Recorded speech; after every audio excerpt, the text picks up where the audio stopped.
tenemos un tema interesantísimo para charlar con ustedes y tiene que ver con salud. Así que abrimos consultorio. Atención, 261-344-4444 y les sugiero que aprovechen este consultorio porque tenemos con nosotras a una joyita mendocina, una verdadera eminencia que ya vamos a estar saludando. Vamos a hablar hoy de columna. ¿Vos sabías que la Organización Mundial de la Salud lo que indica es que el 80% de la población mundial en algún momento de su vida ha padecido dolor de columna? Sí, y no somos conscientes, ¿no?, lo que puede desencadenar también estos dolores y la importancia de hablar de este tema y de cuidar nuestra columna vertebral. No hace falta ser grande ya para empezar con los chequeos, sino que desde chiquititos podemos prevenir muchas dificultades que puede llegar a tener nuestra columna. Está con nosotras el doctor Alejandro Morales Ciancio, cirujano, miembro titular de la Sociedad Argentina de Patología de Columna Vertebral. Doctor, bienvenido. ¿Cómo le va? ¿Cómo está? Bienvenido. Muchas gracias por darnos este tiempo, porque realmente es como lo decíamos recién, es una eminencia a nivel provincial, muy solicitado el doctor. Es la verdad que joyita, así como lo definí, una joyita mendocina. Doctor, bueno, después de 2 años en Reino Unido, ha vuelto a Mendoza y con ganas de aplicar conocimientos. Así es, así es. Esa es la idea detrás de la vuelta, ¿no? Ajá. Volver a la querencia y tratar de aplicar lo aprendido y empezar a tratar de mover la rueda en lo que se pueda acá en la provincia. Y generar conciencia, ¿no?, sobre lo importante que es controlar, cuidarnos y desde chiquitos también poder agarrar problemas de la columna desde temprana edad. Es así, es así. De hecho, ahora la Sociedad Argentina de Patología de Columna Vertebral está intentando promover el 23 de marzo como el Día de la Columna, casualmente por todos esos comentarios que estamos teniendo de la importancia que tiene la prevención, el conocimiento y las diferentes etapas de la vida donde esa prevención y ese estudio de los pacientes puede cambiar radicalmente un montón de cosas, entre ellas la detección precoz de la escoliosis, el tratamiento de dolor de espalda, como dice en la pantalla, y tratar y mejorar las condiciones de esos pacientes, ¿no? Claro, la calidad de vida. Exactamente. Y bueno, promover el día tendría que ver con esto, ¿no? Con visibilizar esta situación, este problema de salud que se da en tanta gente en todo el planeta. ¿Qué cosas en principio deberíamos saber o conocer como hábitos de vida para tener una columna saludable? Bien, eso creo que vos has dicho la palabra más importante, hábitos. ¿Sí? Hábitos y saludables, es decir, hay un montón de conceptos y consejos que son sencillos, no por ello son fáciles de aplicar, pero tenés que evitar los hábitos tóxicos. El más importante es el tabaquismo. Siempre. El tabaquismo no tiene ningún efecto positivo, son solamente efectos negativos sobre la columna. Desde que aumenta el dolor lumbar, los pacientes que fuman tienen más dolor lumbar que el resto de la población, en intensidad o en frecuencia, o sea, más seguido o les duele más. Se asocia a osteoporosis, entonces en las mujeres, en la edad adulta, eso puede ser un problema muy grave y ya hizo su daño. Entonces es un efecto que uno puede evitar con un hábito saludable como es no fumar, actividad física de manera regular, que eso no solamente tiene un efecto cardiovascular importante, sino que favorece la movilidad de la columna y la captación de calcio por parte de las vértebras, la hace más fuerte. Solamente con esos 2 hábitos sencillos uno ya puede empezar a modificar estas circunstancias. Desde chiquititos, ya cuando estamos en la panza de mamá, nos hacen los estudios y ahí podemos ver cómo viene nuestra columna vertebral. Una vez que nacemos, empezamos a cuidarnos y a tener estos hábitos desde chiquito y a empezar a inculcar a los chicos esto que estaba nombrando usted, doctor. Pero hay algunas personas que por herencia pueden tener mayor riesgo en tener escoliosis o otro problema en la espalda. Sí, es así, es un muy buen punto. Los cambios, por ejemplo, degenerativos, y los cambios asociados al uso o a la edad, como por ejemplo la hernia de disco, lo que fuese, eso tiene una gran tendencia genética. No significa que lo tiene la mamá y lo van a tener los hijos, pero hay una tendencia a que haya problemas de columna. Con respecto a la escoliosis, en los más chiquititos, hay nenes que pueden desde el nacimiento tener malformaciones en la columna. Y eso es muy importante, el rol de los pediatras, que son claves, que ven a los nenes de chiquititos y con examen físico muy sencillo lo pueden determinar. Y en la adolescencia puede aparecer la escoliosis de los adolescentes, en niñas, fundamentalmente en mujeres completamente sanas, que tienen una condición en la cual la columna se desvía, y nuevamente el rol de los pediatras es muy importante, y en esas niñas, en general, hay, como decís, antecedentes en la familia. Uno pregunta y tiene una hermana, una prima, una tía con escoliosis. Pregunta Liz Sillana, decía usted, la actividad física es muy importante. He oído esto de que mientras más tónico tengamos el abdomen, mejor es el trabajo que realiza nuestra columna. Es así, la columna, anatómicamente, hablando en términos sencillos, es una serie de ladrillos, uno arriba del otro, con una cámara entre los ladrillos que son los discos intervertebrales. La columna se mantiene en la posición que se mantiene gracias a la fuerza de los músculos y de la actividad muscular. Por eso los nenes, cuando recién nacen, no mantienen la cabeza, no se sientan porque los músculos no están preparados. En la medida que van madurando, levantan la cabeza, se sientan y después caminan. Eso hace a tu pregunta. Mientras más activos, más desarrollados y mejor estén los músculos, no solamente del abdomen, sino todos los músculos que rodean a la columna, los músculos espinales y demás, los músculos de los cuadrados lumbares, más contenida está la columna, mejor funciona y menos problemas hay. Y si tenés problemas, suelen ser de menor intensidad. Y si llegas a requerir una cirugía para solucionar ese problema, la recuperación es mejor. O sea que es ganar por todos lados. Nosotros ahora estamos hablando de escoliosis o dolor de espalda, pero me imagino que hay otros desencadenantes de la columna cuando no son detectados a tiempo. Y los más frecuentes, por ejemplo, que desconocemos. Exactamente. De hecho, hay algunos desencadenantes externos, como está ahora uno de los ejes de este Día de la Columna, es el dolor en el ámbito laboral. Está relacionado con los gestos que uno hace en el trabajo. Por eso se recomienda de evitar levantar objetos pesados, de evitar estar sentado mucho tiempo. De hecho, en ciertos lugares donde se está mucho tiempo sentado, hay pausas obligatorias en los trabajos que permiten que la gente se levante. Con que te levantes, camines y demás. Y trabajar en más las posturas genera dolor lumbar. Entonces, hay desencadenantes externos como estos que vos mencionabas. Claro. Están promoviendo que el 23 de marzo sea establecido como el Día de la Columna para esto, ¿no? Para que se hable del tema como lo estamos haciendo hoy. ¿Qué falta para que se concrete? Falta la aprobación legislativa de eso y por suerte tenemos apoyo de todos los medios como ustedes que ayudan a visualizar, porque en realidad el objetivo del día es visualizar la patología de la columna, bajar a la población y básicamente enseñar e interactuar por un montón de estas cosas, ¿no? Esto que estamos charlando es súper educativo para todo el que lo escuche. El 16 de octubre es el Día Mundial, ¿no es cierto? De la columna, ¿no? Porque yo que lo estuve buscando en internet y no me salía un día exacto. Dije, bueno, no me lo contestaron en producción, se lo pregunto acá. No hay un día. Son de esas cosas paradójicas con la alta incidencia que hay. No hay un día mundial. Arrancamos con el Día Nacional, por lo menos, que es en conmemoración a cuando se fundó la Sociedad Argentina de Patología de Columna Vertebral, el 23 de marzo del 86. Hablando de incidencias, mencionábamos este 80% de la población mundial afectada alguna vez en su vida por el dolor de columna y entre otras consecuencias, la primera causa de ausentismo laboral. Así es. Suena raro, uno piensa que es, bueno, sacando el COVID, como charlamos, sacando el COVID o las circunstancias raras, es más frecuente que la gripe y ocasiona una grandísima... un gran ausentismo laboral. Por eso que le comentaba que están todos estos programas destinados en los lugares donde la gente está mucho tiempo sentada a que, por ejemplo, se te corta el laburo en la compu y tenés que levantarte y moverte.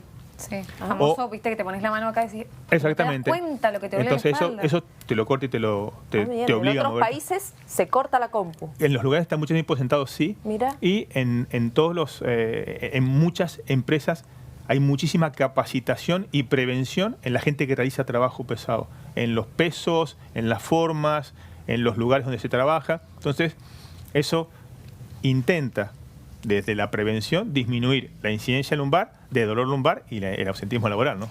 Yo, volviendo al tema de la escoliosis, porque me pasa y seguramente, bueno, a usted ni hablar, pero a los que no tenemos conocimiento del tema, que vemos a una persona y te das cuenta que tienen algún problema por la postura ya, viste que ya le ves esta postura.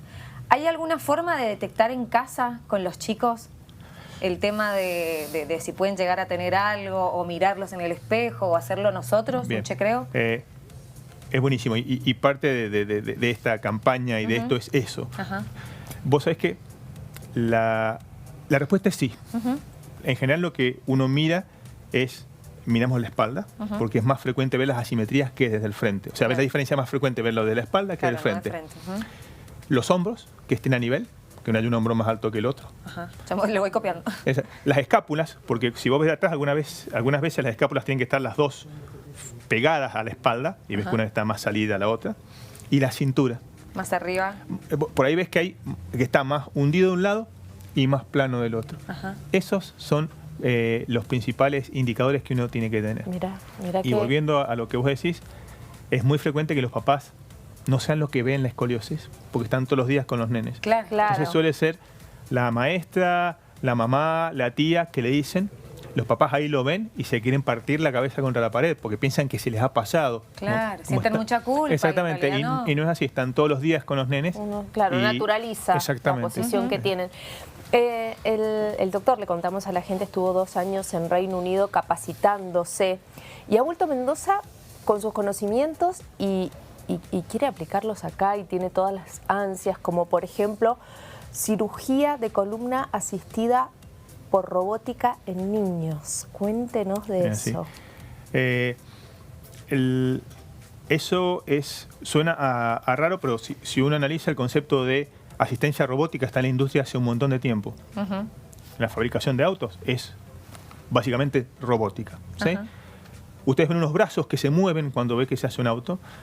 La cirugía, en la actualidad, la cirugía de escoliosis consiste en tratar de evitar que la columna se siga deformando, porque a los costados de la columna están los pulmones, el corazón. Debe ser desencadenante de un montón de cosas. De un montón de problemas que si eso no se trata en el largo plazo, te genera una malísima calidad de vida de los pacientes y un montón de discapacidad. Entonces el objetivo de la cirugía de la escoliosis es tratar de evitar que eso empeore. Para hacer eso tenemos que poner implantes en la columna. Para enderezarla. Claro, porque si tenés que poner tornillos o lo que fuese y barras para manipular para manejar la columna.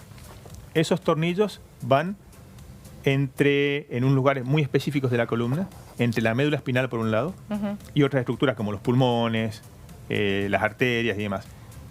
Eso tiene muy poco margen de error. Mientras más torcida está la columna, más difícil es ponerlo en los lugares adecuados. Claro.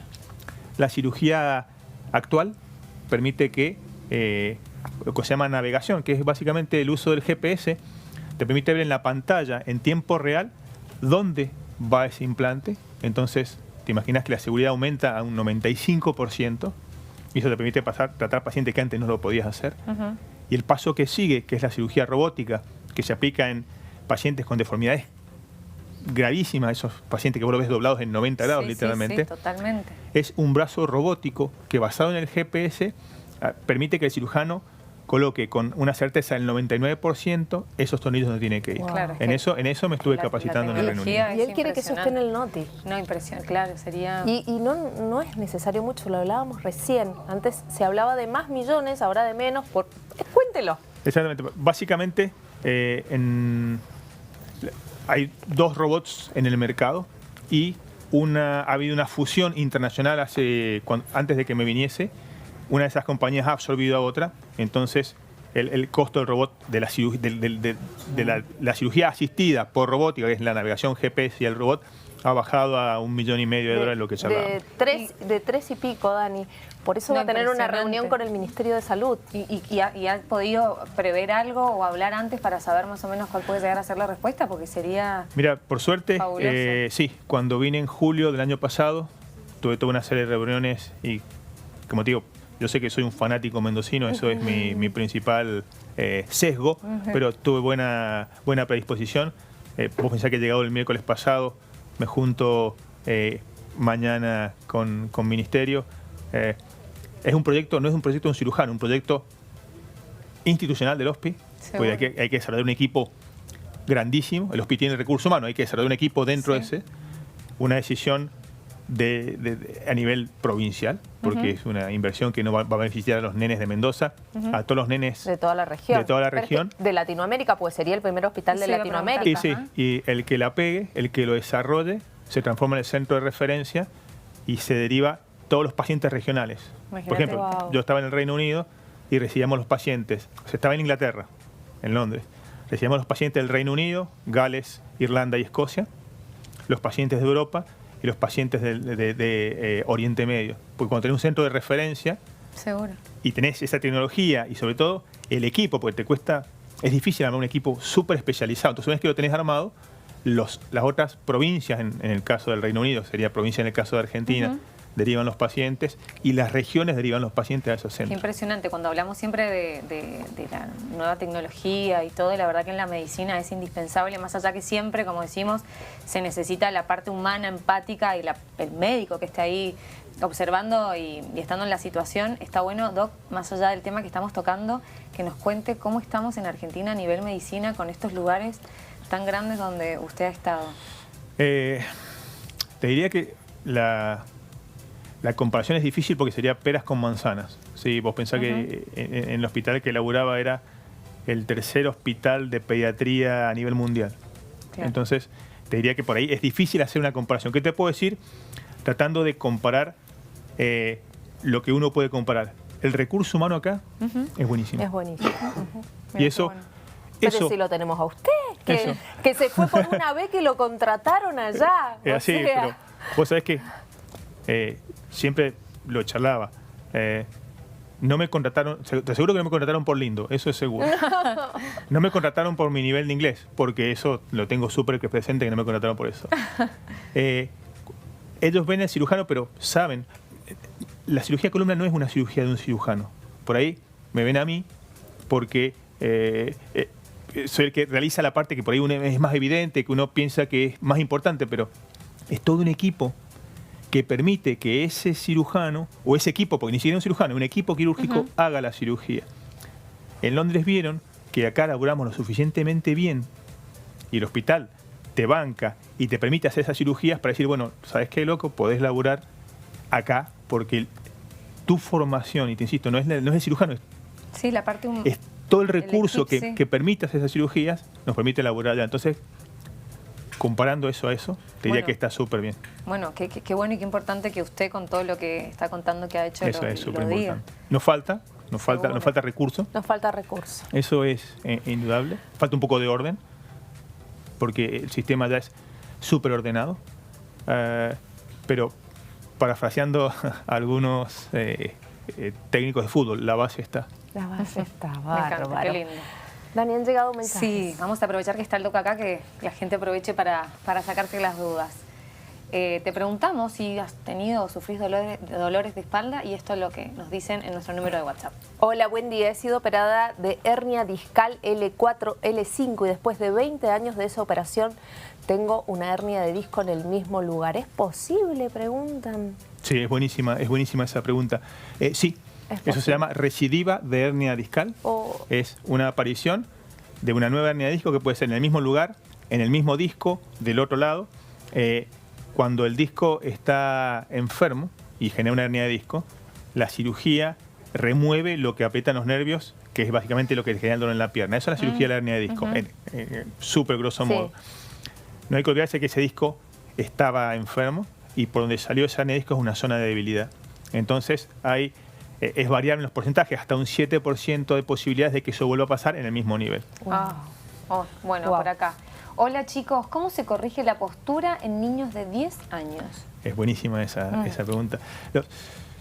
En general, lo primero que tenemos que estar seguros es que sea un trastorno postural y no sea una escoliosis. Por eso, de vuelta, la concientización de esto del día de la columna. Esas maniobras que vos hiciste, o que las haga el pediatra, dice, ¿sabes qué? Los hombros están a nivel, las escápulas están iguales, la cintura está perfecta, parece que es postural. A los 10 años es difícil que los chicos lo corrijan solos. Decirles, sentate bien, claro, no va. En general, las dos alternativas son, una es actividad deportiva, la gran mayoría de las actividades deportivas corrigen la postura porque trabajan sobre los músculos. ¿Cualquier actividad? Cualquier actividad. Y si no hay... Y acá esto es súper importante, dentro de ese equipo que les comentaba, hay quienes especializados que trabajan la postura. Posturología clínica, RPG. Esos kinesiólogos, cuando tienen manejo con los chicos, lo pueden hacer de una forma mucho más divertida y amena, y esa es la otra forma de corregir la postura. Bien, a ver, quedan más preguntitas. Sí, A ver. hay varias consultas. Hola, soy Alicia, tengo escoliosis múltiple, pinzamiento cervical. Debido a eso, ¿puede ser que me duelan los huesos de la cadera? Para dar a responder a Alicia, algunas veces uno dice huesos de la cadera y se refiere acá, y eso es la región lumbar, y a veces se refiere a los huesos de las caderas y son las articulaciones del fémur con la pelvis, con estos huesitos de acá. La respuesta es puede ser, hay algunas veces que la columna, si se aprieta en ciertas partes, si los nervios se aprietan en ciertas partes de la columna, pueden doler las caderas, y hay algunas veces que cuando uno tiene escoliosis múltiples, pinzamientos múltiples, también puede tener un pinzamiento en la columna. ¿Sí? Perdón, un pinzamiento en las caderas, disculpen, el pinzamiento en las caderas. Entonces puede ser que le duela la cadera porque tiene un problema en la cadera en sí mismo. Y bueno, aclarar que cuando hablamos de columna no hablamos solo de la zona de la cintura, hablamos hasta la cervical. Exactamente. Hasta la cervical. Dolores muy frecuentes para los que estamos en la compu mucho tiempo, digo... Es así. Es todo. Es todo. Bueno, por eso, devolviendo al eslogan del Día de la Columna, no pierdas tu eje. Claro. La columna, queramos o no, es nuestro eje. Claro. Entonces, ese es el objetivo. Soporta. No pierdas tu eje. Por ejemplo, y yo voy a hacer una consulta acá en vivo, voy a aprovechar más adelante, ¿no? Para las embarazadas. La columna, no sé si te pasó, pero es un dolor insoportable. ¿Qué podemos hacer? O después de ser mamás, somos más propensas a tener alguna otra cosa en la columna. No, el embarazo no genera un efecto negativo sobre la columna. Por el peso que llevamos, ¿no? No, pero cuando tenés el bebé, cuando el bebé crece en tu panza, en tu útero, te cambia la forma de la columna, te cambia el centro de gravedad. Eso genera que tu postura cambie y eso se asocia en general con dolores lumbares que son muy frecuentes. Se llama, de hecho, lumbalgia del embarazo. Hay, de vuelta, tratamiento kinésico durante el embarazo, actividades de pileta durante el embarazo que te pueden ayudar, y después, si seguís con dolores lumbares del embarazo, tenés que, de vuelta, considerar la terapia física con todo lo que incluye, desde actividad física, kinesio, reeducación postural global. Esas son las cosas que podemos hacer como para mimarla, ¿no? Porque una siente, pobre mi columna, el peso que está teniendo, y estamos mucho tiempo sentadas y es una vida muy sedentaria, lamentablemente. Es así, por eso esas pausas saludables que están en algunos lugares imponiéndose son súper importantes. Bien. Había más consultas, las repasamos a ver qué es lo que preguntan, qué es lo que plantean del otro lado. ¿La columna puede ser la causante de que duelan los pies cuando uno camina? En general no. Mira. En general no. Pero de vuelta, son preguntas súper globales a responder. Hay algunas veces que los pies pueden doler porque hay problemas en la columna, pero en general si cuando caminas te duelen los pies, no suele estar relacionado con la columna. Bien. Bueno, mira, por acá tenemos hola. A mi hijo le fracturaron la clavícula al nacer y tuvo un brazo dormido, solo su manito se podía mover. No sé si me parece que el mensaje sigue, pero bueno, se nos ha cortado. Ahora a sus 14 años mueve el 80% de su brazo, pero su mala postura le está provocando escoliosis. Bien, eso es parte... Lo que tuvo seguramente se llama una parálisis obstétrica, se genera una fractura de clavícula cuando nacen los nenes por algún motivo, y por ahí pasan los nervios que van al brazo. Por eso que nos cuenta que no movía y que ahora ha recuperado, lo cual es buenísimo. En general, cuando hay asimetrías en el funcionamiento de los músculos, como estábamos charlando, la columna puede desviarse. Entonces, es muy importante que esa mamá consulte con su pediatra, de vuelta, no hay que perder el eje, y el pediatra puede decir, mira, esto es postural, tenés que ir para el lado de la terapia física y demás, o esto es una escoliosis, tenés que ir a ver al cirujano. Bien, queda otro mensaje, a ver qué consulta. No, nunca me hice ver, me duele mucho la cintura y la espalda después de que vengo de trabajar en limpieza. A mí me pasa lo mismo, limpio mi casa y al otro día no puedo. Eso es un poco lo que charlábamos esa postura, claro. de la lumbalgia en el ambiente laboral. Torsiones, los mecanismos de torsión repetitivos, ¿viste? Cuando uno barre y demás, agacharse sin saber hacerlo. Uno piensa que sabemos agachar y no lo sabemos hacer. Eso puede generar dolor lumbar. Por eso es muy importante que esas personas hagan una consulta con su cirujano o con su especialista en columna para evaluar y decir, mira, ¿sabes que esto es muscular, terapia física o requiere algún otro tipo de tratamiento? ¿A qué especialista hay que ir? Te diría que, de vuelta, haciendo énfasis en esto, no perder el eje, ¿no? Los menores tienen que ser controlados por sus pediatras. Eso es clave, porque los pediatras son súper copados, conocen a los nenes y la tienen súper clara en eso de revisar la espalda. Si es dolor lumbar, solo, sin hormigueo en las piernas, sin problemas para caminar, si no tenés ninguno de los que se llaman pautas de alarma, que tengas antecedentes oncológicos, que te hayas caído fuerte, que te duela de noche. Si no tenés ese tipo de patologías, en general son los médicos clínicos los que mejor lidian con el dolor lumbar solo. Si vos tenés dolor lumbar que se asocia a alguna de estas cosas que charlamos, o tenés un dolor lumbar que tiene más de 3 meses de evolución, te duele más de noche, se te va el dolor a las piernas, tenés antecedentes oncológicos, te caíste, tomás corticoides por mucho tiempo, ese es un buen caso en el cual uno tiene que ir al cirujano de columna. Bien, y por último, aprovechando que está acá, no sé si ya lo dijo, y perdóname si lo dijo, pero está bueno volver a comentarlo. En el caso de que alguien le detecta que tiene esclerosis en la espalda, ¿cuál es el tratamiento? ¿Es solamente el kinesiólogo de actividad física o tiene que ser intervenido en un quirófano? ¿Depende del grado? Exactamente, muy bien. Básicamente, escoliosis lo único que significa es que tenés una desviación en la columna. ¿Sí? Eso puede ser desde muy chiquitita hasta muy severa. Puede ser desde un nene que recién nació hasta una persona de 60 o 80 años. Puede ser en una persona completamente sana o una persona que tenga problemas neuromusculares. Entonces, el abanico es muy grande. En general, el tratamiento depende de la edad. Mientras más jóvenes son, es más por la parte de terapia física, algunas veces corset. Si la escoliosis aumenta un montón, el tratamiento es quirúrgico. Y de vuelta, cuando pasás a cierta edad, en general el tratamiento, cuando sos más grande, muchas veces el tratamiento arranca fundamentalmente por la parte de terapia física y se deja la cirugía como última instancia. Bien, buenísimo. Mucha gente con hernia de disco y mucho médico que quiere operar y mucha gente temerosa. En todos los casos hay que ir al, como dicen, el cuchillo. Al cuchillo es buenísimo. Bueno, si vos pensás que el 80% de la población tiene problemas de columna, es súper frecuente encontrar en esa población pacientes con hernia de disco.